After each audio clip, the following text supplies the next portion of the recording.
Hey guys, welcome to our channel. So in this video I'm gonna show you how to buy on Shopify. So simply, if you buy a Shopify, so what you need to do, there is a very simple method. So first of all, you have to add the payment method. So simply, you can see I have opened the products page. So when you open a product,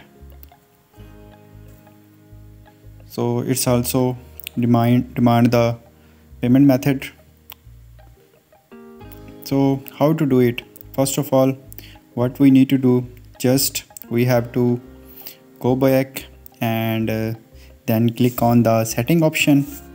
You can find the setting option on here. Now simply click on the payments. Now here you can see multiple payment options available, but we will click on add payment method. So here you can add search bar providers. So simply select the payment method here. You can also add through PayPal or whatever Visa card supported here. So simply click on this and now click on this green button.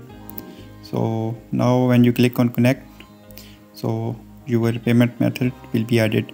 So after adding the payment method, you can easily buy on Shopify.